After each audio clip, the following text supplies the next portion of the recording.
Ya, Jadi mungkin bisa dimulai aja untuk kegiatannya. iya. Baik Ibu, terima kasih. Bismillahirrahmanirrahim. Assalamualaikum warahmatullahi wabarakatuh. Waalaikumsalam Waalaikumsalam warahmatullahi warahmatullahi wabarakatuh. Rabbi sadri wa yassir li amri wahlul 'uqdatam min lisani yafqahu. Yang terhormat Coach Adi Sumarna, yang kebetulan beliau sedang ada di perjalanan ya, jadi tidak bisa hadir. Yang terhormat Ibu Ulfit Fitriani STMT, dan yang saya banggakan para natulen yang tidak bisa saya sebutkan satu persatu, namun alhamdulillah selalu hadir setia ya dalam mengikuti acara webinar. Kembali lagi bersama saya Siti Masito yang bakal menemani semua selaku moderator di acara webinar kali ini. Saya ucapkan terima kasih kepada semua yang sudah berkenan hadir di webinar kali ini. Saya jamin webinar kali ini bakal bermanfaat. Seperti biasa, sebelum dimulainya acara, izinkan saya untuk membacakan susunan acara terlebih. Suaranya tidak terdengar. Yang kedua, sambutan sekaligus pemaparan, yaitu acara inti. Yang ketiga, sesi tanya Maaf jawab. Teteh, suaranya tidak terdengar Teh Siti. Yang bisa ditanyakan kepada Suaranya tidak terdengar, Mbak Masito. Oh, siap Pak. Baik, saya terdengar Pak gimana? Belum terdengar Teh suaranya. Sudah terdengar? Belum, kecil ya suaranya. Kecil sekali. Sekarang gimana? Udah terdengar Pak, Bu? Sudah. Terdengar, betul. Mantap. Saya ulang. Baik, saya ulang. Untuk acara yang pertama yaitu pembukaan, untuk yang kedua sambutan sekaligus pemaparan yaitu acara inti, dan yang ketiga sesi tanya jawab. Nah, Bapak Ibu bisa siapkan pertanyaan apapun nanti yang bisa ditanyakan kepada narasumber. Yang terakhir penutupan. Baik, untuk mempersingkat waktu, kita buka acara ini dengan pembacaan basmalah. Bismillahirrahmanirrahim. Semoga acara ini bisa berjalan dengan lancar. Nah, untuk narasumber kita kali ini seorang wanita hebat kelahiran Kuningan ya, Bu. Yang bakal memberikan ilmu terkait support SDGs kelola limbah menjadi cuan. Cuan lagi ini. Sangat menarik ya, luar biasa. Halo Ibu, apa kabar?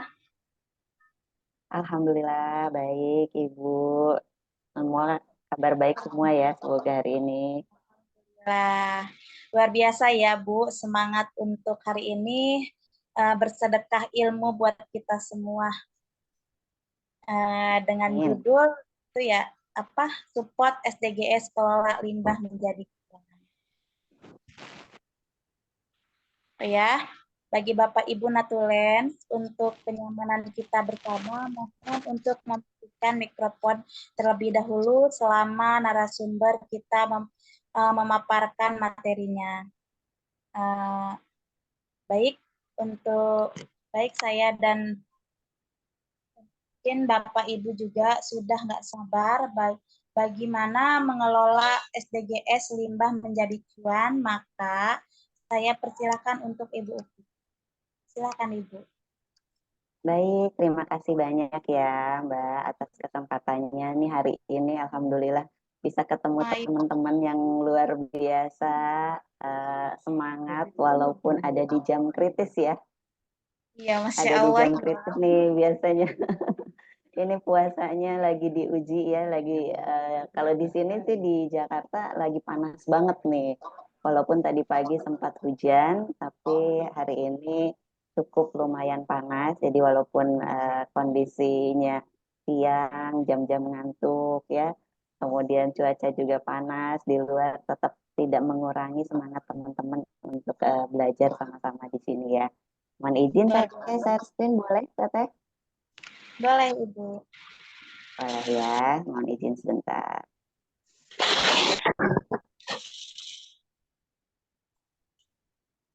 Apakah sudah terlihat? Terlihat Ibu. Sudah, Ibu. Ada, sudah terlihat ya, Alhamdulillah. Baik, jadi kesempatan siang hari ini saya akan membawakan materi tentang support SDGs keberlanjutan ya, kelola limbah jadi cuan. Jadi kalau ujung-ujungnya cuan, itu biasanya menambah semangat ya, betul nggak teman-teman semua? Kalau udah cuan itu biasanya langsung Jadi saya tertarik pengen gitu. Iya, mohon maaf ini ada suara yang bocor, boleh dibantu mute teh? Sudah ya. Baik, jadi harapannya teman-teman semua yang ada di sini selain mendapatkan ilmu, kemudian mendapatkan pahala juga, semoga mendapatkan cuan juga nih, terinspirasi untuk menambah pundi-pundi cuan nih. Jadi perkenalkan mungkin sebelum melanjutkan ke materi, perkenalkan saya, suara saya feedback aman nggak ya? Sebentar ya. Cukup jelas kah suaranya teh sekarang? jelas, Bu. Alhamdulillah Jelas jelas. ya. Oke, baik. Jadi perkenalkan saya dengan Upit, biasa dipanggil dengan Ma Upit ya. Kalau teman-teman tadi saya beberapa ada intip, mungkin ada beberapa yang belum kenal. Perkenalkan, bagi yang sudah kenal, Alhamdulillah kita bisa bertemu lagi di siang hari ini. Saya biasa dipanggil Ma Upit, kebetulan domisili saya di Jakarta. Walaupun tadi sudah di-spillin ya, saya kelahiran Kota Kuningan. Ada yang dari Kuningan di sini, coba diketik di kolom komentar, cari temen ya teh judulnya. Walaupun semua saudara ya kita di sini. Cuman kan bentar lagi Lebaran, bawaannya pengen cepat pulang kampung gitu. Seneng kalau ketemu teman-teman sekampung itu. Kuningan dong tuh, udah banyak ya Kuningan. Alhamdulillah. Teh Olive juga semua, Teh Asmaul. Baik, jadi kesibukan saya hari ini eh, masih sebagai pelaku usaha. Kebetulan saya pemilik usaha headboard.id, founder dari headboard.id, juga kebetulan saya juga baru merilis untuk di pendidikan itu di Naik Kelas Indonesia, dan kebetulan cukup aktif untuk mendampingi teman-teman UMKM di Jakarta dan di daerah-daerah lainnya.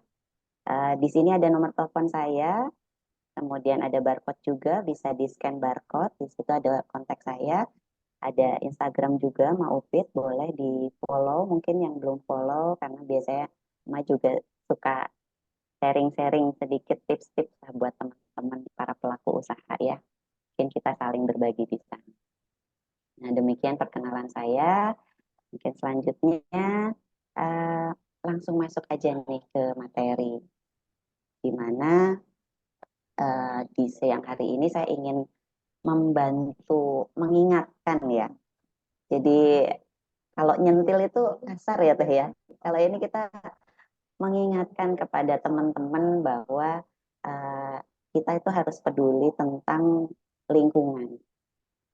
Bentar ya, ya, tentang lingkungan, di mana salah satunya adalah limbah. Limbah itu adalah hasil samping ya dari mungkin produk-produk yang teman-teman hasilkan. Salah satunya mungkin kalau produk makanan ada limbah sisa-sisa dari bahan baku, kemudian ada yang usahanya craft mungkin ada sisa-sisa limbahnya, dan itu biasanya menjadi PR. Selama ini apakah teman-teman membuang limbahnya itu kemana? Apakah itu dikelola lebih lanjut lagi, atau hanya berakhir di TPA, di tempat pembuangan akhir, artinya dibuang ke tempat sampah, atau diolah lagi. Nah, sekarang ini sebetulnya bukan di Indonesia aja, karena gerakan ini sudah menyeluruh ya di seluruh dunia, di mana pengolahan limbah ini sudah menjadi concern dari semua pihak, tidak hanya dari pemerintah saja, tetapi dari pelaku usaha, bahkan dari masyarakat pun sudah cukup aware terhadap pengolahan limbah.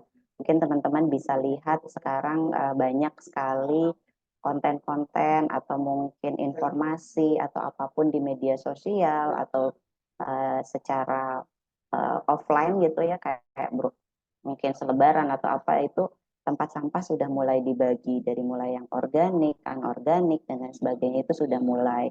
Bahkan di Jakarta itu sudah tidak ada lagi yang namanya kantong plastik.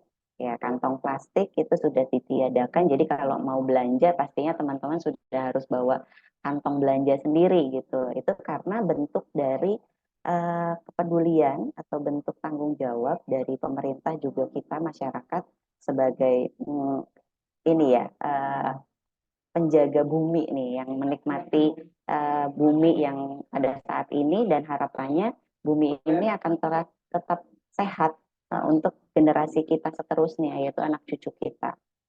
Nah, dengan cukup cukup concern, cukup aktif dalam bagaimana mengkampanyekan mengolah sampah, mengolah limbah, banyak limbah baik organik, anorganik, itu dari semua kalangan. Akhirnya untuk penurunan limbah, walaupun ada penurunan, tapi itu masih sangat sedikit, di mana populasi manusia juga di Indonesia atau di dunia itu juga cukup banyak, sehingga kalau di Bekasi itu ada gunung gunung limbah ya namanya, apa, gunung sampah Bantar Gebang, itu memang sudah luar biasa kalau teman-teman main ke sini itu ya. Jadi itu sangat memprihatinkan, sehingga masalah sampah ini bukan menjadi masalah dari pemerintah saja, tetapi menjadi tanggung jawab kita semua. Kita bisa memulainya dari lingkungan rumah, dari skup yang paling kecil. Belajar dari mengingatkan dari diri kita sendiri gitu ya. Terlebih apalagi kita Muslim, itu menjaga kebersihan, menjaga kesehatan, menjaga lingkungan, itu salah satu bagian dari ibadah juga. Sehingga di sini saya mengajak teman-teman semua nih untuk mencintai ya, untuk mulai aware terhadap limbah apapun, baik limbah makanan, terkhusus adalah limbah produksi, karena kita ini hampir semua pelaku usaha ya, kita sudah harus aware dengan bagaimana sih kita mengelola limbah itu sendiri. Nah, kaitannya dengan SDGs ini adalah untuk sustainability ya, keberlangsungan dari bisnis kita, keberlangsungan juga untuk alam, lingkungan, dan sesama juga.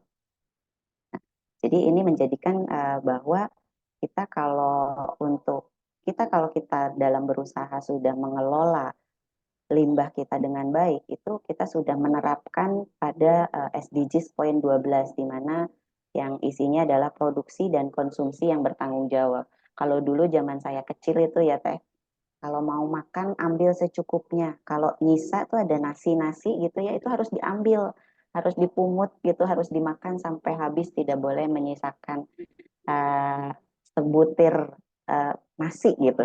Katanya istilahnya tuh kalau kata ibu saya nanti nangis nasinya gitu kalau kita nggak habiskan.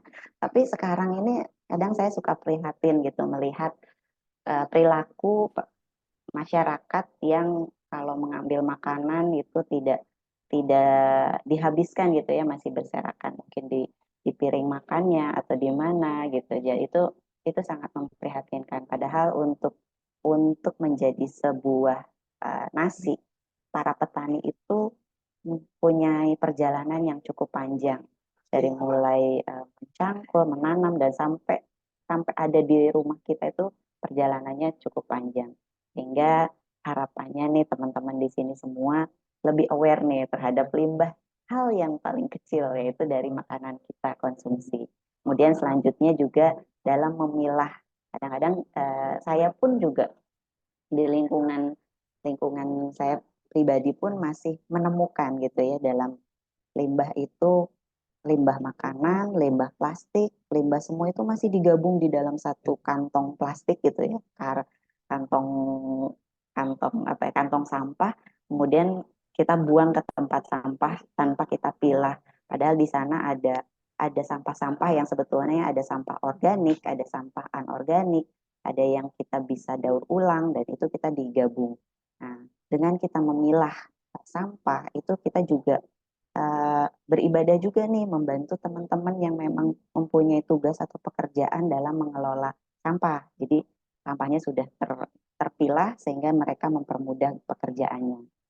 Nah, selanjutnya gimana sih untuk prinsip dasar dari pengolahan limbah? Mungkin ini teman-teman sudah familiar ya dengan prinsip 3R, reduce, reuse, sama recycle. Ini gambar yang dikampanyekan di mana kita kalau sudah melakukan atau memilah limbah kita, nah kita fokus kepada limbah industri kita ya, industri produk dari produksi teman-teman. Karena kebetulan saya juga produknya itu buah kering. Kebetulan limbahnya itu biasanya kulit buah atau sisa potongan buah. Nah itu sampai tahun lalu 2022 Airbor juga belum mengelola limbahnya. Jadi selama ini limbah buah yang kita hasilkan itu kita buang ke TPA, tetapi kita harus membayar. Kita harus membayar sejumlah uang kepada petugas sampah karena sampah industri kita itu kan berbeda dengan sampah rumah tangga. Jadi biasanya kalau saya bayar di lingkungan rumah tinggal saya itu sebulan itu iurannya 50.000. Tetapi semenjak saya memulai usaha, saya harus menambah biaya sekitar 350. Jadi menambah biayanya 300.000 plus 50.000 yang memang uh, biaya rumah tangga ya. Jadi 300.000 itu saya ngasih tambahan nih kepada petugas yang ngambilin sampah di tempat saya. Sehingga kita sampah itu, karena itu akan menjadi masalah ya, kebetulan sampah di industri saya ini sampah organik, jadi untuk 2-3 hari sudah pasti menimbulkan efek yang kurang nyaman lah ya, jadi menimbulkan bau, kemudian aromanya juga kurang enak, plus ada yang mendatangkan ini ya, kayak lalat, semut gitu. Itu kan jadi kurang nyaman sehingga sampah itu harus segera diangkat maksimal 2 hari. Nah, itu menjadi PR. Sebelum kami mengolah sampah itu menjadi saat ini. Nanti kita akan cerita ya di slide berikutnya. Jadi harapannya nih teman-teman sudah bisa menerapkan memilah sampahnya itu mungkin mengurangi sampahnya. Misalnya teman-teman bisa untuk kalau kita belanja bahan kita sudah bawa tray atau bawa keranjang biar kita tidak lagi menggunakan uh, kantong plastik atau mungkin teman-teman bisa mengganti dengan dus-dus bekas gitu ya. Jadi itu bisa mengurangi limbahnya.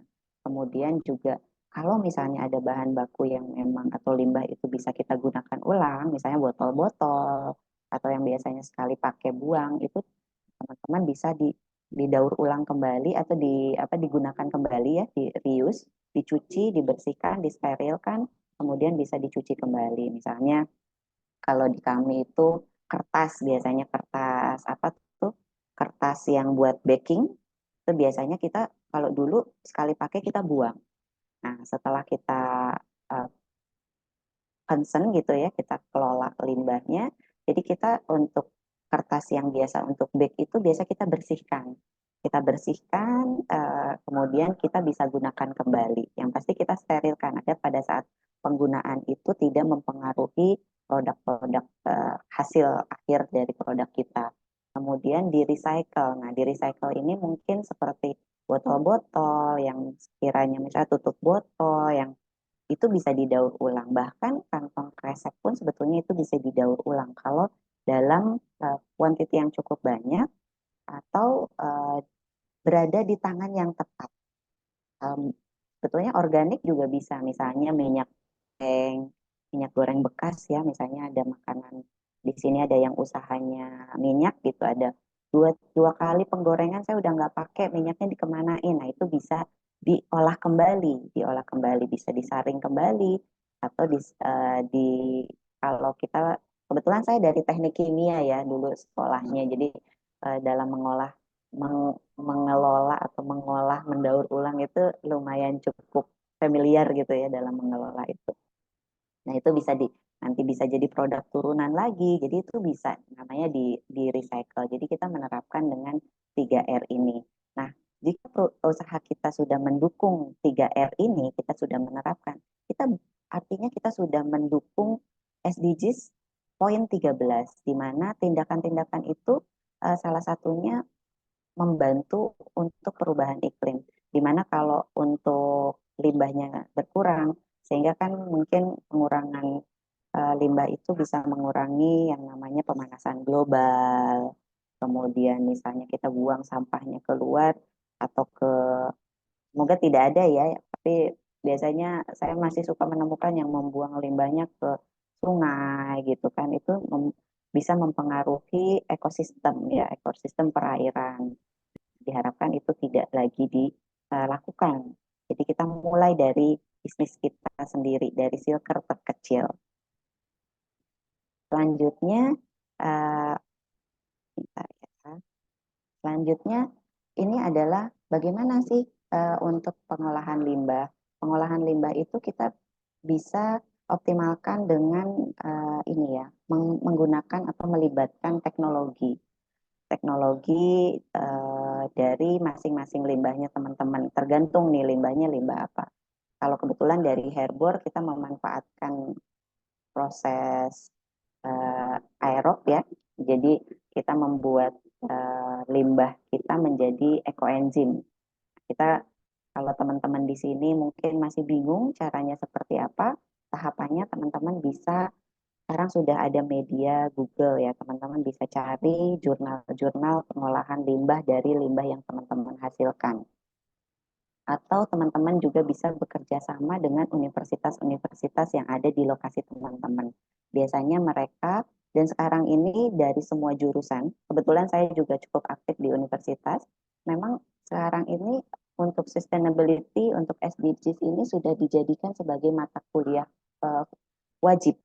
Jadi mereka pasti akan menemukan atau mencari pelaku usaha untuk diajak berkolaborasi atau bekerja sama dalam mengelola limbah. Jadi teman-teman bisa secara mandiri tadi ya mencari cara pengolahan limbahnya secara mandiri di online melalui jurnal atau mungkin tanya ke teman-teman yang memang punya jenis limbah yang sama atau bisa menghubungi instansi-instansi atau sekolah-sekolah pendidikan baik SMA atau universitas sih yang banyak yang memang sudah dijadikan mata kuliah utama gitu.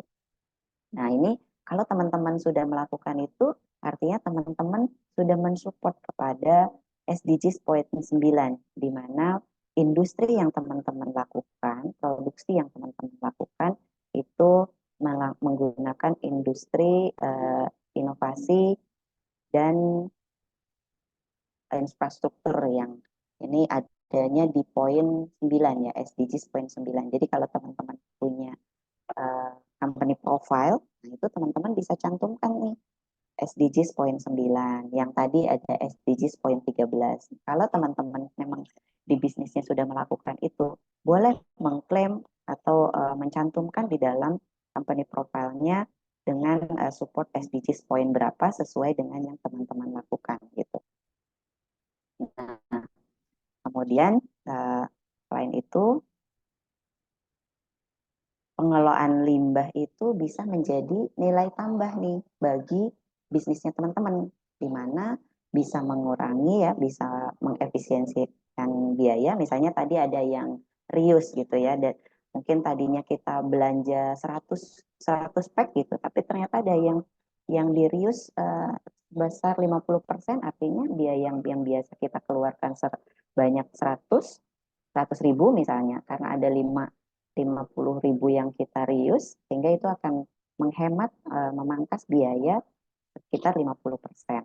Nah, itu jadi efisiensi juga kan buat bisnisnya teman-teman.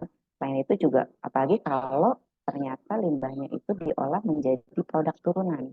Produk turunan itu bisa malah mendatangkan income tambahan untuk bisnisnya teman-teman. Nah, selain itu yang kedua, reputasi bisnis teman-teman yang tadi teman-teman sudah lakukan itu kan bisa dijual. Artinya kalau kita ketemu dengan klien atau mungkin dengan customer, oh kita sudah zero waste loh, kita sudah menerapkan SDGs poin berapa gitu sesuai dengan yang memang teman-teman lakukan gitu.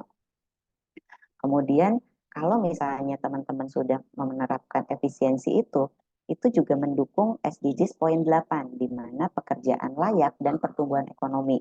Jadi membantu menambah value dari bisnisnya teman-teman, atau bisa efisiensi, bisa juga menambah gitu. Kemudian yang ketiga, untuk pengolahan limbah itu bisa dijadikan sebagai inovasi produk tambahan.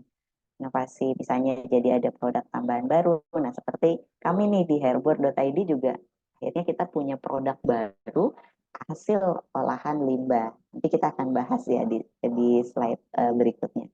Kemudian yang keempat juga, ini adalah salah satu bentuk kita pelaku usaha patuh dalam undang-undang atau regulasi hukum, di mana kita harus menjaga lingkungan gitu. Jadi dengan kita concern terhadap limbah, kita sudah 4 poin ini sudah kita lakukan gitu ya, dan pastinya hal yang dianggap sebuah masalah gitu ya, limbah tadi kalau di bisnis kami bau, kemudian perlu penanganan khusus gitu, harus ada tempat bak khusus untuk membuang limbah, terus kita juga harus berkomunikasi dengan para yang pengambil limbah itu gitu, pengambil sampah, kemudian kita juga harus membayar ekstra gitu. Dan itu ternyata setelah kita kelola, itu malah yang 3 itu hilang, tambah 4 poin ini. Jadi yang 3 hal itu hilang, malah mendapatkan 4 poin plus. Bahkan banyak customer atau klien-klien kami yang tadinya mungkin tidak tertarik karena kita memperhatikan keberlanjutan. Kita menerapkan pola-pola SDGs, akhirnya dari investor, dari klien, itu juga menjadi poin plus untuk bisnis kami. Dan harapannya ini juga menjadi poin plus juga buat usahanya teman-teman. Nah, buat teman-teman yang mungkin nanti ada pertanyaan, boleh bisa langsung diketik di kolom komentar aja ya. Nanti takutnya kita dari slide ke slide ternyata malah lupa gitu, tadi mau nanya apa, ya boleh langsung ditanyakan saja. Nanti akan dibantu sama moderator. Nanti kita akan bahas sama-sama di sesi tanya jawab setelah pemaparan materi. Nah, selanjutnya, sebetulnya limbah itu bukan akhir dari sebuah proses sebetulnya. Yang selama ini kami juga melihat bahwa limbah itu ya hasil akhir gitu, itu udah nggak bisa dijadiin apa-apa gitu. Saya memikirnya itu adalah hasil akhir dari sebuah proses gitu. Jadi dari bahan baku, kemudian itu akan terbagi jadi dua. Yang pertama itu adalah produk yang memang kita inginkan, yang memang kita harapkan menjadi sebuah produk yang menjadi produk utama kita, dan yang kedua itu adalah limbah. Limbah itu ya kita buang gitu, tetapi ternyata itu adalah awal dari siklus keberlanjutan, di mana limbah itu ternyata banyak sekali prosesnya. Coba teman-teman nih, di sini ada gambar sekumpul atau setumpuk uh, limbah ya, ada limbah makanan, ada limbah kertas, ada juga botol, ada macam-macam. Ini berantakan gitu. Itu biasanya ditemukan di dalam sebuah kantong limbah dari rumah tangga atau industri. Tetapi sekarang setelah ini sudah tidak ada lagi ya buat teman-teman yang hadir di sini gitu. Sudah memulai memilah gitu, baik dari rumah tangga ataupun limbah dari industrinya. Nah, ini yang harus teman-teman tanamkan di dalam pikirannya teman-teman, di dalam hatinya teman-teman, bahwa limbah ini ternyata saya punya tanggung jawab lebih untuk mengelola limbah ini, bukan menjadi tanggung jawab si petugas kebersihan gitu. Nah, saya izin, kebetulan produknya kami itu adalah herbor.id. Teman-teman bisa intip di sosial media, nama Instagramnya adalah herbor.id, di mana kami itu mengelola dari buah-buahan ya, ada buah-buahan, ada sayur-sayuran gitu. Nah, ini saya akan cerita sedikit nih tentang perjalanan kami dari mengolah limbah. Akhirnya dari yang tadi saya sudah paparkan, dari tahun 2020 akhirnya kami berkolaborasi berkolaborasi dengan Universitas Muhammadiyah Jakarta untuk mengelola. Jadi awalnya tuh saya cerita dulu nih sama rekan saya, partner saya, bahwa limbah, alhamdulillah gitu, industrinya cukup banyak nih, kapasitasnya sudah lumayan cukup banyak, tapi masalahnya adalah saya sudah kewalahan untuk menghandle limbahnya sendiri gitu. Ini gimana ya gitu. Nah, setelah itu akhirnya kita ngobrol-ngobrol. Kebetulan saya juga memang di bidang teknik kimia dan kebetulan ada di universitas juga. Jadi, tapi ini tidak menutup kemungkinan untuk ya mau Maupit kan memang kenal nih sama universitas. Itu bukan sebuah kendala ya, teman-teman bisa karena universitas itu sangat terbuka, sangat-sangat terbuka untuk membantu para pelaku usaha, apalagi riset karena ini menguntungkan juga untuk para mahasiswa di mana mereka dapat materi untuk penelitian, mereka bisa memenuhi tugasnya mereka. Jadi mereka akan dengan senang hati dalam membantu teman-teman memecahkan masalah limbah gitu, apalagi kalau sudah banyak. Nah, singkat cerita, saat itu kami berkolaborasi dengan Universitas Muhammadiyah mengolah menjadi sebuah produk turunan, kita terapkan dengan proses fermentasi ya, ekoenzim. Nah, tapi ekoenzimnya itu kita tidak menggunakan pancingan. Kita proses dengan ala ini ya, dengan konvensional, dengan proses fermentasi. Jadi kita riset untuk menemukan formulasi terbaiknya gitu. Dan kita risetnya kurang lebih selama 6 bulan, sampai akhirnya kita mendapatkan formulasi yang cukup baik. Artinya kita membuat ekoenzim tidak hanya sebatas menjadi sebuah ekoenzim aja, tetapi membuat ekoenzim terbaik gitu. Jadi karena kita melalui proses riset sehingga produk yang kami hasilkan pun apa ya, bukan main-main gitu, bukan asal jadi aja, tetapi ternyata mendapatkan sebuah produk turunan yang punya value gitu, punya punya keistimewaan. Bahkan kita sekarang sudah punya unique selling point sendiri gitu tentang yang tadinya limbah tapi menjadi produk turunannya. Nah, kalau kita bicara tentang ekoenzim, kebetulan produk kita itu adalah buah-buahan. Jadi dari buah-buahan dan sayur-sayuran itu kita fermentasi campurannya dari limbah, kemudian ditambahkan dengan gula. Kebetulan gulanya kita gula merah, sama tambahannya air. Dan karena kita pakai proses bersih, sehingga kita menggunakan airnya itu air isi ulang ya. Jadi airnya pun bukan air air air keran gitu, air mentah gitu, tapi kita gunakan air isi ulang karena kita mau produk yang kita hasilkan ini adalah produk yang punya poin plus, punya kelebihan-kelebihan gitu ya, punya manfaat yang juga maksimal. Nah, kandungannya sendiri dari ekoenzim itu ada amilase, lipase, protease dan lainnya, dan itu sangat baik gitu. Nanti akan saya tampilkan manfaat dari ekoenzim itu sendiri.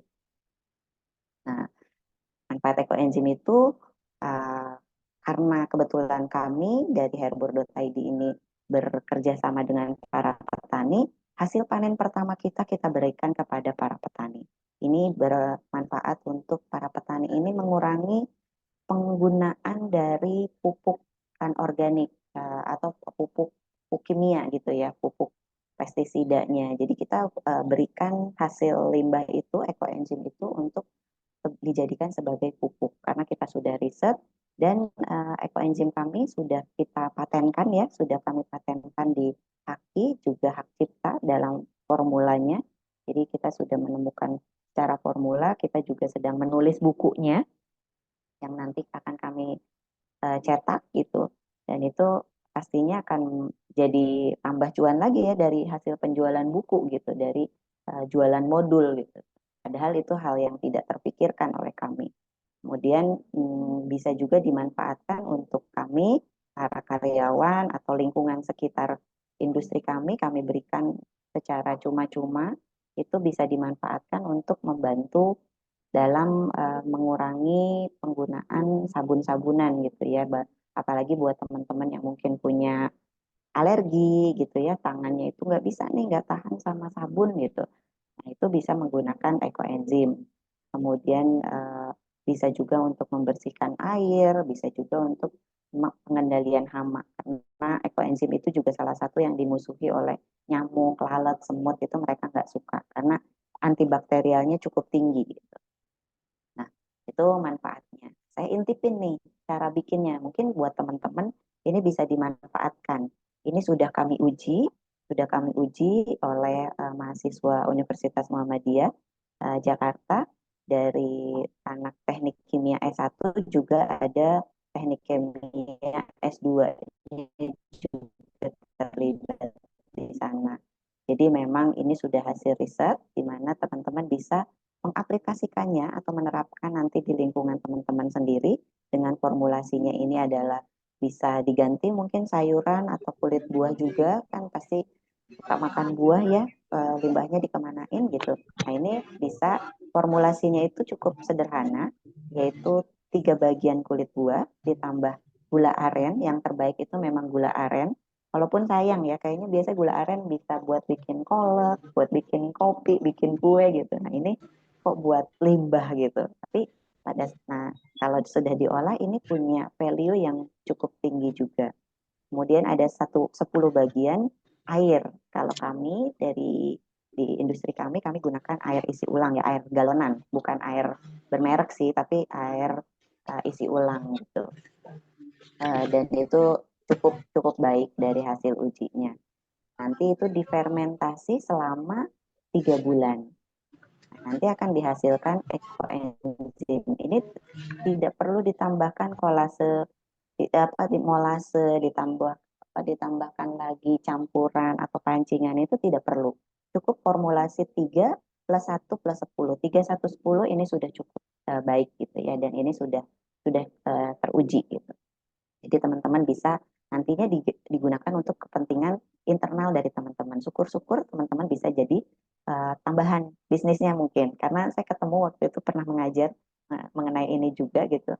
Ternyata tetangganya dia di depan rumah itu jualan jus gitu. Jadi ada limbah dari kulit-kulit buah. Jadi dia pungutin, dia bikin ini. Akhirnya dia memproduksi ekoenzim dan dia komersilkan, dia jual gitu. Keluar ini masih ada. Nah, Keluar aja. caranya seperti apa? Nah, formulasinya ini kan tidak 3:1:10 ya. Nanti dicampurkan di dalam sebuah wadah. Wadahnya dipastikan bersih, kering, dan disimpan di tempat yang kedap cahaya ya. Jadi disimpan di tempat yang cukup gelap. Nah, nanti didiamkan selama 3 bulan. Tetapi di minggu kedua, teman-teman buka sedikit penutupnya untuk membuang gas. Ya, nah, nanti setelah itu biasanya kalau ditaruhnya di dalam botol, nanti botolnya itu akan menggelembung. Jadi teman-teman bisa buang sedikit gasnya, tidak tidak perlu lebar-lebar, kemudian tutup kembali. Itu bisa dilakukan 2 minggu sekali. Nah, nanti setelah 2 minggu di bulan kedua, teman-teman bisa sebulan sekali atau tidak dibuka sama sekali juga tidak masalah. Tapi sebentar aja. Jadi itu fungsinya hanya mengeluarkan gasnya aja. Karena pada saat proses fermentasi itu ada gas yang dihasilkan. Nah, nanti setelah 3 bulan itu bisa disaring. Teman-teman bisa saring, bisa menggunakan dengan kasa atau dengan kain. Itu nanti cairannya akan berwarna sesuai dengan bahan bakunya. Ada yang warnanya terang, ada yang warna orange, coklat, gitu. Itu tergantung dari bahan baku yang teman-teman gunakan. Nah, nanti kalau yang keringnya, yang ampasnya, itu juga bisa dijadikan sebagai kompos ya, sebagai kompos. Jadi teman-teman, ini tidak ada yang terbuang. Selanjutnya ini saya intipin sedikit untuk manfaat ekoenzim. Jadi bisa untuk cuci piring, cuci baju, kemudian bisa untuk pupuk tanaman, bisa memperbanyak hasil buahnya ya, kalau ke buah-buahan atau mungkin ke tanaman itu menghilangkan jamur. Kemudian bisa juga untuk mendetoks kita, kayak ngerendam kaki gitu ya, untuk kompres luka. Dan saat ini kita sedang Herbur.id produknya sedang berkolaborasi dengan salah satu rumah sakit di Kuningan untuk dijadikan sebagai kompres untuk luka yang setelah pasca operasi. Jadi nanti dibersihkannya menggunakan campuran ekoenzim karena itu membantu menghilangkan atau membantu mengurangi terjadinya infeksi. Saat ini masih sedang proses uji klinis di salah satu rumah sakit di Kuningan kebetulan. Nah, dari hal kecil itu memberikan dampak yang luar biasa bagi bumi kita ya, bumi kita yang kita sayangin ini, di mana kita satu tadi kita bisa menciptakan pupuk organik, kemudian bisa membantu menyuburkan kembali tanah, mencegah penyakit tanaman, kemudian mengendalikan hama seperti apa ya kalau di buah itu wereng ya, ada yang tahu nggak ya? Saya nggak tahu bahasa Indonesianya apa ya, tapi di daerah saya itu hama wereng itu bisa kita kendalikan, kemudian bisa membantu meningkatkan panennya dari para petani, kemudian ini salah satu bentuk keberlanjutan dalam siklus pertanian, karena kita ini sangat penting banget yang namanya pertanian, di mana sekarang bertani itu menjadi sangat-sangat minim ya peminatnya. Jadi kita sebagai pendahulu mungkin bisa membantu uh, mengingatkan atau membangkitkan kembali minat dari generasi-generasi muda untuk pertaniannya tapi dengan konsep yang baru, dengan melibatkan teknologi, kemudian sustainability.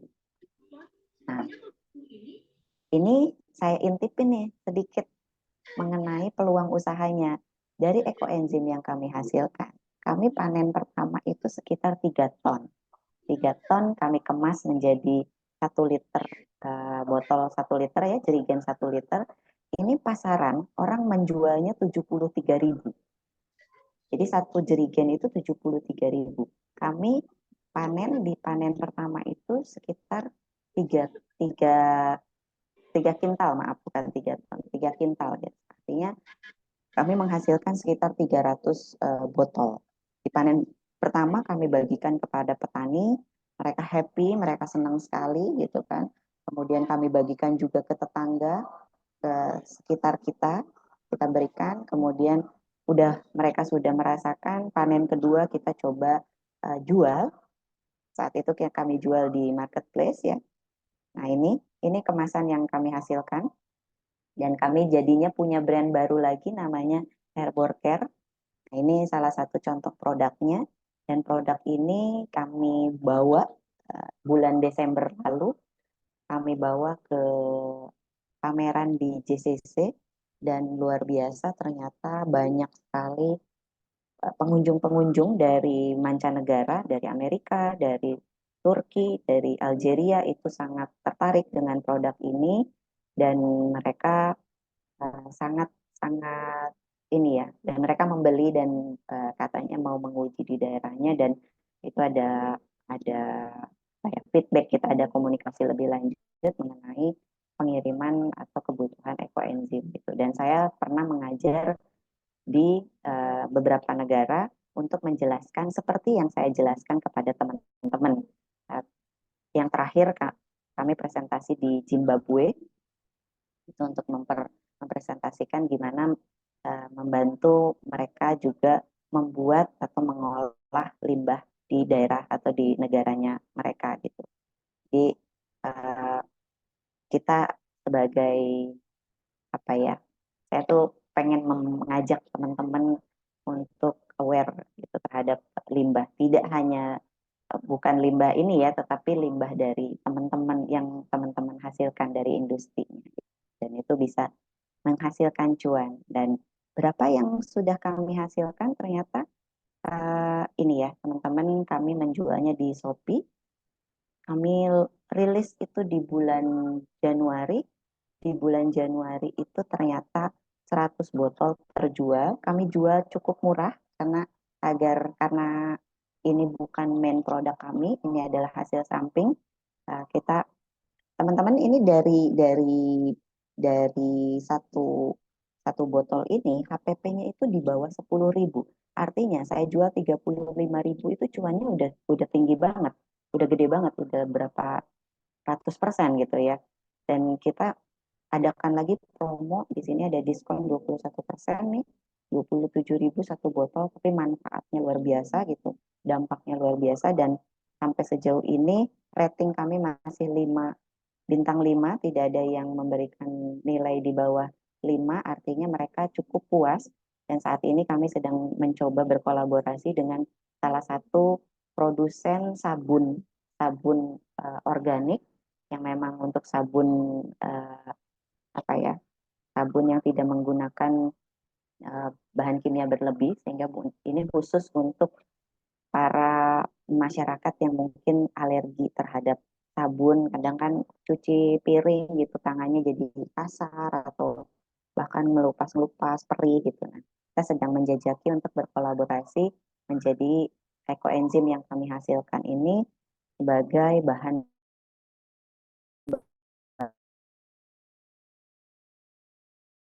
baku membuat ini berlangsung gitu ya, bisa berjalan. Dan saya berharap, saya tidak tidak apa ya, senang justru bisa membagikan hal ini, tidak takut dijiplak gimana mak, nggak apa-apa, justru ini senang, semakin banyak yang aware, semakin banyak yang menduplikasi ini, artinya semakin banyak limbah yang terserap, dan semakin banyak juga teman-teman yang mendapatkan income. Dan pastinya ini akan membantu juga bumi kita semakin sehat nih, seperti gambarnya ini ya, biru hijau bagus gitu ya, agar generasi penerus kita, anak cucu kita tetap bisa menikmati udara yang bagus, udara yang sehat, cuaca yang tidak terhindar dari pemanasan global. Jadi mengajak teman-teman semua yang hadir di sini untuk aware, silakan bisa pertimbangkan, bisa pikirkan strategi apa, bagaimana dalam mengelola limbahnya teman-teman semua. Nah, baik, demikian yang bisa kami sampaikan untuk materinya. Mungkin bisa masuk ke sesi tanya jawab ya. Terima kasih. Silakan Kak Titi. Baik Ibu, terima kasih buat pemaparannya. Luar biasa ya materinya, menarik sekali ini. Dan sudah kita ketahui semua bahwa sampah ini adalah masalah terbesar yang sampai sekarang juga selesai ya, dikarenakan kurangnya kesadaran dari masyarakat juga. Dan bahwa tadi dijelaskan tanpa kita sadari dengan cara kita buang sampah itu akan memberikan dampak buat kita, ada dampak buruk dan bisa juga dampak baik bagi kita, tergantung gimana kita mengelola sampah tersebut. Nah, dijelaskan juga tuh bagaimana cara membuat dampak baik buat kita, bahwa bahkan sampai menghasilkan uang yang memberi nilai tambah buat kita dari limbah tersebut. Bisa dibuat pupuk organik, bisa menyuburkan tanah, dan banyak manfaat lainnya. Seperti apa yang diciptakan Ibu Upit ya, beserta rekan-rekan dengan membuat enzim dari limbah jadi bermanfaat buat kita semua. Luar biasa ya. Nah, maka dari itu kita langsung buka acara, yaitu sesi tanya jawab bagi teman-teman, Ibu, Bapak yang mau bertanya, bisa dibuka di open mic atau mungkin di kolom chat, diketik di kolom chat. Mangga Bapak Ibu buat pertanyaannya. Kita di sini sharing aja ya, santai, nggak apa-apa. Iya, betul, kita sharing aja. Mungkin tadi juga ada yang menyampaikan, salah satu peserta sudah mengolah limbah kulit pisang tuh Teh. Jadi itu juga bisa ya. Jadi Itu gimana tuh? boleh juga tuh cerita. Jadikan itu sebagai inspirasi ya buat teman-teman di sini. Karena saya juga punya teman-teman cukup banyak itu mengolah limbahnya, dari mulai limbah jahitan gitu ya. Ada yang produknya fashion, kan ada sisa-sisa potongan kain, dia olah lagi jadi produk turunannya. Jadi produk-produk yang menghasilkan malah menghasilkan cuan gitu. Bahkan Ini ada pertanyaan nih Teh di ya, kolom komentar. iya, belum ada ya di Ini ada Teh Nia ya, Teh Narni, Teh Narni, ekoenzim yang dihasilkan dapat tahan untuk berapa lama? Baik, untuk ekoenzim sendiri ini semakin lama semakin baik Teteh. Bahkan ada yang mencari ekoenzim usianya 2 tahun. Saya pernah ada yang tanya, karena baru bikin jadi belum ada ya yang sampai 2 tahun. Jadi secara umur simpan ekoenzim ini tidak ada luarsanya, tetapi semakin baik, semakin lama itu semakin baik, dengan catatan pada saat penyimpanannya itu steril, sehingga tidak ada kontaminasi dari luar yang akan merusak dari kandungan ekoenzim itu sendiri. Biasanya kalau terjadi kerusakan itu perubahan pH, ya pH-nya kalau sudah di atas 4 atau di bawah 4 itu biasanya kualitas dari ekoenzim itu sudah menurun, kemudian dari warnanya sudah menghitam, ada gumpalan-gumpalan hitam di atas, itu berarti sudah ada kontaminasi dari luar. Itu ciri untuk ekoenzim yang sudah tidak dapat atau kurang baik lah ya kualitasnya. Seperti itu Teh Narni. Semoga menjawab ya. baik. Mau bikin mungkin ya di rumah boleh loh Teh dibuat di rumah. Ingat 3:1:10 perbandingannya. Iya, baik. Ada lagi nih. Oh, sama-sama Ibu. Ada pertanyaan mungkin dari teman-teman yang lainnya? Boleh teman-teman?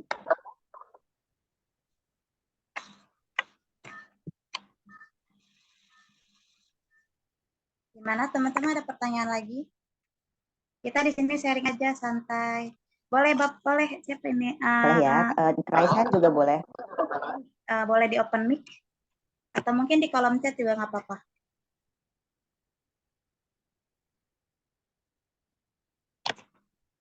Kadang yang susahnya itu apa ya, meningkatkan kesadaran masyarakatnya itu ya Bu, bahwa Iya, ternyata betul. itu bisa menjadi hal yang buat berguna buat kita gitu.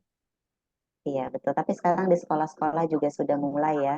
Sudah Iya, digalakkan dengan sosialisasi dari SDGs ini nih. Ada pertanyaan di kolom komentar nih Teh. Izin, Boleh, boleh. Mas Ito. nah, saya izin bertanya, saya masih belajar bikin ekoenzim. Sudah berjalan 2 minggu. Sekarang gasnya sudah berkurang selama fermentasi. Boleh diaduk atau didiamkan saja. Dalam membuat ekoenzim ini, kulit buah campur dengan bahan sayur. Oke, baik. Bagi yang sudah diproses, jadi halo, suaranya cukup terdengarkan? Agak putus-putus nih.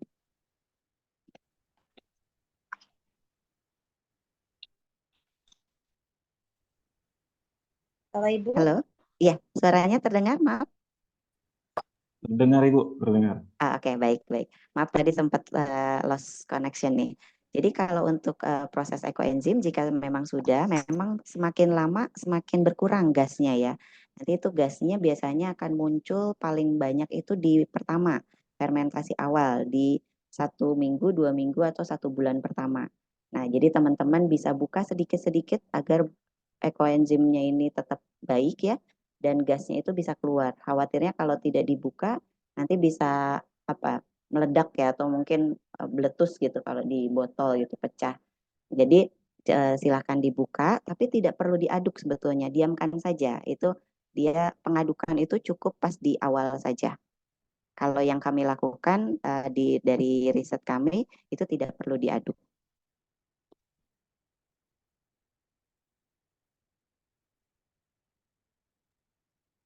Oke, nah ini tadi Pak Suher boleh mungkin silahkan. Iya, terima kasih Bu. Ini mau saya sharing-sharing sebenarnya, Bu. Boleh, boleh. Bu. Kalau yang tadi itu kan stik kulit pisang. Nah, kalau yang Mm-mm. ini kebetulan Ibu Upit ini Upit ya. Iya, betul. Ibu Upit ini di bagian apa namanya teknik kimia sebelumnya. Iya, Nah, betul. kita ini ada kelompok apa namanya kelompok tani kecil-kecilan Mm-mm. di pedesaan. Kebetulan di pedesaan, Ibu. Jadi karena kemarin itu kan ada kelangkaan pupuk nih. Jadi kelangkaan Iya. pupuk yang sangat masif karena beberapa hal katanya. Akhirnya kita mencoba mengembangkan pupuk organik. Nah, Mohon maaf ya tadi keluar karena sinyal di sini kurang oh, baik. iya. Bisa dilanjut Ibu ya? Bisa, silakan, silakan. Jadi kita ada beberapa apa namanya dan kebetulan pupuk organik yang kita buat itu walaupun POP ada POC juga ada pestisida nabatinya juga Bu. Mhm. Jadi dan kami juga membuat katanya itu mikroorganisme dari bonggol pisang gitu. Jadi bonggol pisang kemudian ditumbuk, dicacah, setelah itu difermentasi beberapa hari, akhirnya bisa jadi pupuk, katanya begitu. Nah, cuman kelemahan kita itu tidak paham apa namanya kandungan-kandungannya, Ibu. Jadi ketika kemudian mau di lab kan, apa namanya itu kelemahan kita. Kemudian juga kita belum pernah melakukan uji coba. Jadi seperti misalkan ada POP, ada POC-nya juga, kemudian ada pestisida nabatinya juga. Kita tidak pernah belum pernah uji coba eh, dibandingkan dengan pupuk kimia begitu. Itu yang terjadi. Jadi mungkin Baik, ada masukan-masukan gitu. Terima kasih. oke. Baik, wah keren sekali nih timnya sudah concern ya tentang ada 2 poin nih punya tim kelompok tani yang sudah memanfaatkan dari limbah, kemudian juga didorong atau didasari dengan kelangkaan tadi ada kelangkaan pupuk sehingga membuat pupuk organik nih dari pengolahan limbah. Jadi dasarnya seperti itu dan itu luar biasa keren banget. Semangat terus Pak dilanjutkan. Nah, mengenai risetnya memang untuk riset itu dari macam-macam kandungan gitu ya kan. Ekoenzim itu komposisinya pasti akan berbeda tergantung dari bahan bakunya. Itu yang pertama ya. Jadi teman-teman harus pasti akan berbeda antara limbah sayuran dengan limbah buah karena di buah itu mungkin kayak vitamin C, keasamannya tinggi, ada mungkin ada beberapa kalau di pisang mungkin kulit pisang kandungan natriumnya cukup banyak gitu ya. Nah itu apakah baik untuk tanah gitu? Berapa sih komposisinya? Memang itu uh, harusnya diuji di secara laboratorium. Nah bagaimana nih dengan kami mungkin masih kelompok tani yang masih coba-coba gitu ya. Nah, ada 2 step. Yang pertama mungkin teman-teman bisa uji coba dengan implementasikan pada tanah, kalau kami seperti di lab ya. Jadi dibuatkan di dalam tanah atau kantong-kantong apa itu yang hitam ya, bag gitu, bag yang buat tanah. Nah itu coba dicampurkan dengan komposisinya dan coba lihat evaluasi hasilnya. Oh, kalau ternyata kalau ditanemin, biasanya kalau kami tuh uji coba itu tanaman misalnya tanaman cabai atau tanaman yang memang mudah tumbuh ya, cabai, terong gitu ya. Itu coba ditanamkan itu dan komposisinya itu seberapa banyak. Nah, perubahan seperti itu yang memang tidak uji lab tapi uji langsung di lapangan. Nah, itu bisa dijadikan sebagai media penelitian trial error. Tapi yang kedua, kalau memang mau dan itu pun juga sebetulnya prinsip prinsip uji cobanya kurang lebih sama juga gitu. Tapi mungkin ada tambahan memang dibawa diuji secara laboratorium. Bapak bisa mengajukan ke uh, instansi terdekat di lokasi Bapak tinggal. Misalnya tadi Bapak di Jawa Timur apa Jawa Tengah gitu ya? Saya lupa, mohon maaf. Jawa Timur, Ibu.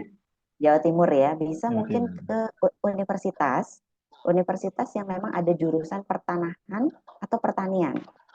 Nah, itu ajak kolaborasi agar mereka membantu dari segi teknologinya. Nah, dari Bapak mungkin bisa mencoba dengan kelompok tani membuat sebuah kayak kantong-kantong tanah yang ditambahin dengan bahan kimia, yang ditambahin dengan pupuk yang Bapak hasilkan, dengan komposisinya berapa. Yang ini mungkin berapa mili, yang ini berapa mili, coba dibandingkan hasil pertumbuhannya seperti apa gitu. Dengan awalnya punya tanah yang sama, tetapi dengan perlakuan yang berbeda. Nah, selain itu bisa berkolaborasi dengan instansi tadi kampus atau dinas pertanahan atau pertanian. Biasanya mereka ada semacam risetnya ya, nah itu bisa dibantu juga sehingga mempermudah buat Bapak nanti mendapatkan hasil yang terbaik. Siapa tahu ini jadi penemuan baru nih Pak, karena memang ini sudah cukup banyak juga tuh Pak yang memang pada concern ke sana mengganti pupuk kimia gitu, apalagi kelangkaan. Semoga menjawab ya Pak. Nah, baik Oke. Bapak, Bapak sendiri gimana untuk jawabannya? Apa mungkin ada yang mau ditanyakan lagi? Cukup Baik, Ibu. Cukup ya, baik. Nanti boleh kalau misalnya ada yang kurang jelas bisa chat di nomor WA saya atau di Instagram saya DM bisa Bapak ya. Kita berkolaborasi, bisa saling belajar sama-sama, kita sharing. baik, terima kasih Bapak Zuheri atas pertanyaannya. Tapi sebelumnya saya ingatkan dulu kepada Ibu, Bapak, teman-teman semua untuk mengisi absensi yang sudah dikirim di kolom chat. Ada pertanyaan lagi Ibu dari Teh Olip, seorang produksi jamu. Katanya bagaimana cara, apakah limbah kering itu bisa dijadikan pupuk atau mungkin dijadikan apa gitu Ibu? Ya, baik. Limbahnya limbah kering ya. Nah, limbah kering itu bisa dijadikan kompos ya, bisa dijadikan kompos, tapi memang bisa dicampur nantinya. Nanti dicampur dengan unsur-unsur yang lain agar, karena kan kalau misalnya kandungan natriumnya tinggi, nanti ke tanah malah jadi kurang bagus gitu kalau terlalu banyak. Jadi dibuatkan kompos yang nantinya jadi campuran, ditambahkan dengan bahan-bahan lainnya gitu. Seperti itu. Bisa banget itu karena kebetulan ada kawan saya juga di jamu, dia ada limbah kunyit dan limbah jahe ya, itu malah dijadikan bahan dasar lulur. Jadi setelah ampasnya itu dijadikan produk turunannya jadi lulur scrub ya, scrub untuk kecantikan, karena di dalam limbahnya itu ternyata masih banyak mengandung nutrisi-nutrisi baik untuk kulit gitu. Jadi bisa banget itu dijadikan produk turunannya. Itu teh Mas, Teh Olive ya. Teh Olive dari Kuningan Iya. nih, teman saya nih Teh. Tetanggaan kali ya Bu Iya. ya. Semua teman di sini ya, semua saudara. Itu tadi ada pertanyaan juga tuh Teh di Gimana Teh? atas ya. Teh Olive terjawab Teh. Ada Iya, Mak. Jadi kan kalau yang perasan itu bingung ya banyak banget. Jadi yang kering-keringan tuh. Jadi itu nggak pernah saya bikin apa-apa. Paling cuma dijadiin dicampur sama makanan ayam. Tapi kalau yang ampas yang airnya, yang saya kan ambil airnya aja. Jadi ekstraknya tuh masih ada ya sedikit berapa sendok. Nah itu suka saya jadiin lulur kalau yang itunya. Itu Iya, bisa. Jadi seperti orang ini ya, seperti orang Kalimantan kan bubur dingin. Nah, itu iya. bisa. Ya. Cuman kalau yang kering-keringnya itu saya belum tahu nih. Itu Yang bisa keringnya jadi apa aja sayur ya. Teh? Kan kalau saya kan kunyitnya itu setelah di blender, saya peras. Nah, yang perasannya itu, bukan airnya. Ini yang keringannya. berarti ya. Yang perasannya, ampasnya Ya, ya, ampasnya. ampasnya ya. Ya, Ampas kering keringnya. ampasnya ya. Ampas keringnya. Kalau ampas basahnya yang saya kan nggak, saya kan diamkan dulu nih. Nanti kan ada yang ketinggalan di bawahnya. Nah, itu bisa dipakai lulur. Saya biasa yang itu pakai. Cuman ini yang keringannya itu loh, yang keringannya yang perasannya gitu. Yang setelah di blender kan saya ambil airnya gitu. Mm-mm. Nah, ampas itu bisa dijadikan kompos, Teteh, bisa dijadikan kompos, bisa campuran ya. Nah, bisa dijadikan campuran, bisa juga dicampurkan untuk bahan walaupun yang keringnya, itu bisa dijadikan scrub. Scrub Oh, bisa. seperti Oh, ampas kopi itu kan, dia sudah kering ya. iya betul. Ampas Iya, kopi iya. itu bisa dijadikan scrub. Gitu, Ada Teteh. bahan Tapi tambahan memang nggak? Kalau buat ada, yang ya. luluran itu ada bahan tambahannya lagi berarti ya? Iya, betul. Nanti ada tambahan lain lagi. Jadi itu sebagai bukan bahan utama ya. Jadi nanti akan ada tambahan lagi. Mungkin nanti bisa ditambahkan dengan buat moisturizingnya.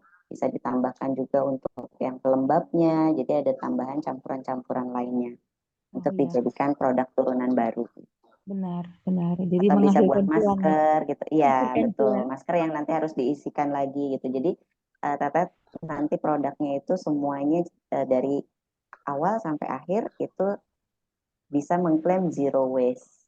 Iya, Itu iya, SDGs juga iya. di Terima kasih, poin Kak. 8 Terima ya. kasih. Berarti kudu Ya, rajin-rajin sami-sami membaca Teh ya. Olip. Kudu Iya, membaca, betul. cari ilmu Iya, lagi ya. Ya. tapi aku pernah baca sih kayaknya ada sih jurnalnya itu. Nanti coba mak intip-intip ya. Kali Iya, pas ketemu nanti Mas share ke Teh Olip. iya. Terima kasih banyak, Mak. Ya. Iya, sami-sami Teh Olip. Kasih katanya lanjut, nomor teleponnya sudah ada ya. Diingatkan kembali Ibu untuk mengisi absensi yang sudah dikirim di kolom chat. Ada pertanyaan lagi Ibu dari Ibu Ati Mariati yang katanya daun kering tanaman apakah bisa juga dijadikan bahan ekoenzim? Silakan Ibu. Halo Bu Ati. Halo. Perbedaan dari SDGs dengan SDG 9. Nah, jadi mohon maaf malah sinyal saya yang kurang. Suara saya sudah muncul kembali kah? Sempat hilang tadi ya. Jadi apa perbedaan dari SDGs dengan SDGs 8 9? Itu satu kesatuan Teteh Ati. Jadi SDGs itu kan adalah keberlanjutan ya, pembangunan poin-poin, ada 17 poin yang digalakkan di seluruh dunia.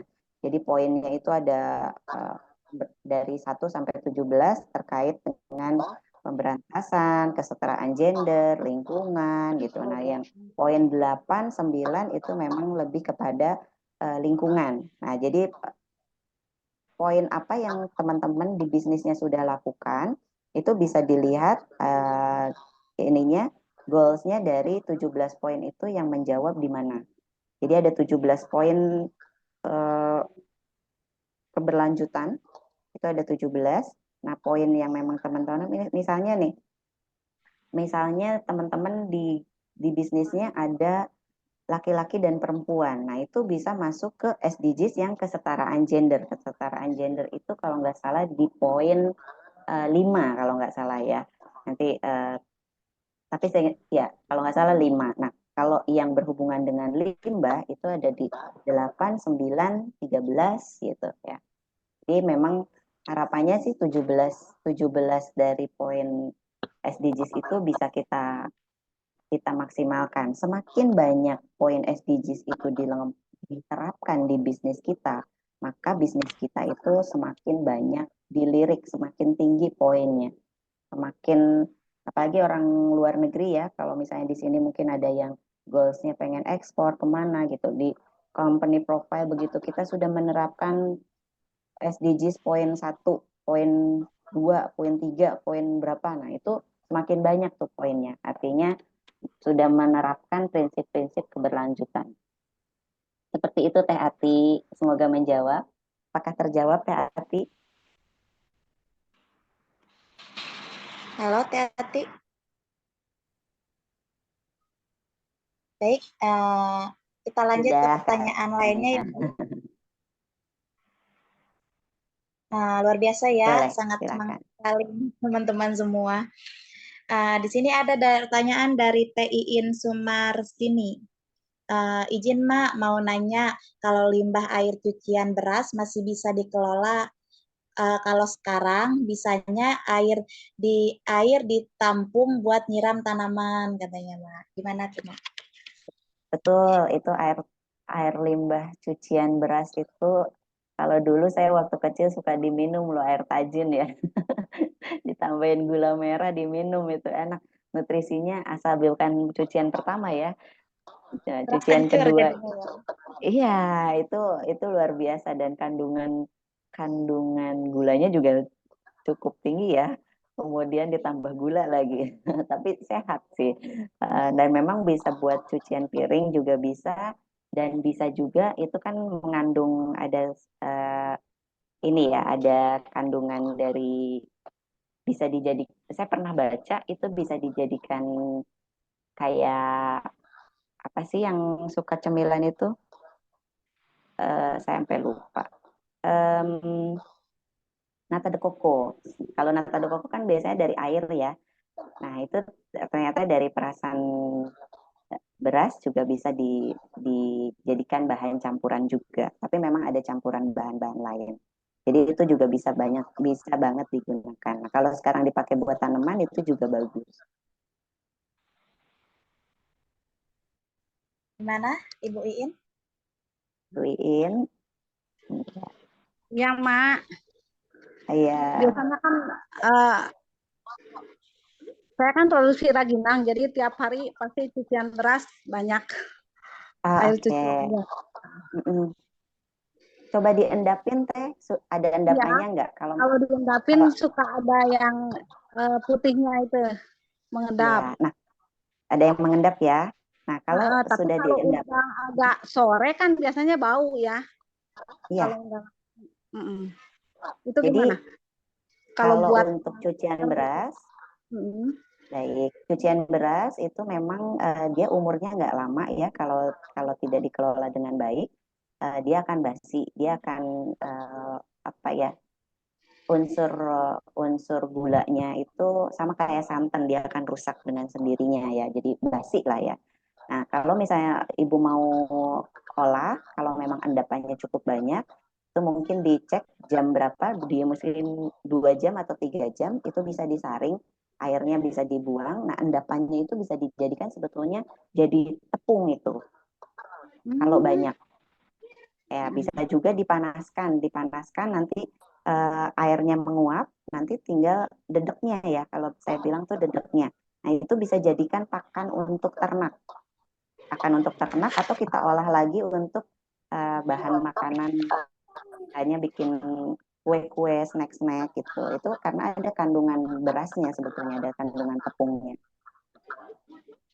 Tapi kan mungkin kotor, Mak. Kan ininya sudah diuapkan. Makanya bukan cucian pertama dibuang, cucian yang keduanya. Karena takutnya kalau cucian pertama itu kan ada, tapi kalau bahan bakunya misalnya berasnya itu organik ya, kita produksi sendiri, kan nggak ada pengawet ya. Tapi kalau ada pengawet, ya sebaiknya misalnya kita belinya dari luar gitu ya, khawatirnya memang sudah ada pengawetnya.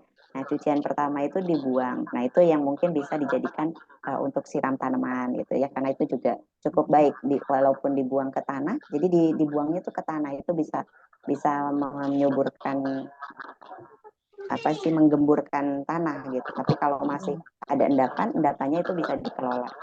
Dan itu sudah bersih karena sudah cucian pertamanya sudah dibuang.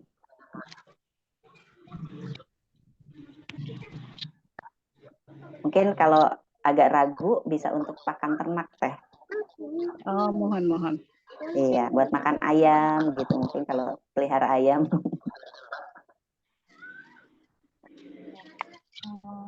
Mana Teh Iin? Ya. Makasih, Mak. Sama-sama. Sama-sama. Baik, terima kasih Ibu Iin atas pertanyaannya. Kita lanjut ke pertanyaan selanjutnya ya Ibu. Dari Ibu Eti, Mamah Eca. Mak, maaf boleh tanya, kalau memanfaatkan limbah nasi, bagaimana biar nggak mubazir? Baik. Gimana, Nah, Mak? dijadiin Kalau untuk kepak, Teh. nasi, ya bisa buat dijadiin kerupuk teh, bisa bikin snack, bisa bikin jadi cemilan. Nasi itu diolah, ditumbuk gitu ya, dicampur dengan bahan-bahan tambahan lainnya. Nanti bisa dijadikan kerupuk sama bumbu-bumbu lah ya biar sedap gitu. Itu bisa dijadiin kerupuk nanti atau snack atau kayak cemilan yang kayak crackers gitu. Itu bisa dipakai. Bisa dicuci dan dijemur juga ya, yang biasanya Ya, dibikin bisa kipang itu kan. dicuci. Ya, betul. Banyak kalau nasi itu bisa banyak banget diolahnya. Iya, gendar. Ada gendar, ada Gendar, betul. Tapi jipang. jangan pakai pijer ya, jangan pakai boraks ya. Nah, kalau untuk nasi banyak Iya, ya, banyak kreasi gitu. pengolahannya, betul. Nanti digiling lagi jadi tepung, itu banyak. Iya. Baik Ibu Bapak, saya ingatkan kembali karena waktu sudah jam Gendar ya, Ma? 14. Iya, betul. Nah, di Ibu Kuningan mau banyak pada yang ngelola gendar. ya. Nah, saya ingatkan kembali buat ngisi ini ya, ngisi absensi di kolom chat yang sudah dikirim, karena sertifikat juga akan dikirim lewat emailnya nanti. Nah, Baik. Ada selfie foto bersama, Teteh? nggak ada ya? Ya, Ibu mungkin ada kesan lainnya sebelum ditutup buat Bapak Ibu yang hadir? Baik, jika tidak ada lagi pertanyaannya, nanti mungkin belum kepikiran nih sekarang pertanyaannya gitu. Boleh nanti dijapri ke nomor saya ya di 0877 09 5 kali 61 atau di grup juga saya ada di sana. Jadi nanti bisa cari aja namanya Mbak Upit, kita boleh sharing. Terima kasih ucapkan buat teman-teman yang sudah meluangkan waktunya untuk hadir di kesempatan yang hari ini dan semoga apa yang disampaikan ini bisa membantu mengingatkan ya, membantu mereminder teman-teman betapa kita harus mencintai lingkungan kita dan kita bisa memulainya dari hal yang paling kecil itu adalah dari limbah diri kita sendiri dulu sehingga kita bisa mengurangi permasalahan limbah di bumi ini ya kita semua niatnya ibadah kita menjaga kelestarian alam dengan membuang sampah dan mengelola sampah dengan baik dimulai dari diri sendiri. Itu aja sih mungkin yang bisa Mas sampaikan. Baik, terima kasih Ibu buat penyampaiannya, buat materinya yang insya Allah sangat bermanfaat buat kita. Semoga Ibu diberikan selalu kesehatan, panjang umur, dan bisa terus-terusan berbagi ilmu yang bermanfaat buat orang banyak. Amin, amin ya Rabbal alamin. Dan terima kasih pula buat Ibu, Bapak, Natulen yang sudah hadir. Semoga di webinar selanjutnya karena pastinya akan ada yang lebih menarik lagi yang bermanfaat buat kita semua. Webinar kita ada 9 kali lagi ya Bu, Pak. Besok dan besok-besoknya lagi itu masih ada. Jadi persiapkan buat kita ikut webinar selanjutnya karena pastinya akan sangat bermanfaat buat kita semua. Dan saya mohon maaf apabila ada salah kata dari awal sampai akhir. Saya mohon maaf yang sebesar-besarnya. Saya pamit undur diri dan saya tutup dengan pembacaan hamdalah. Alhamdulillahirabbil alamin. Buat semuanya sehat terus. Amin. Izin pamit ya Teh. Terima kasih.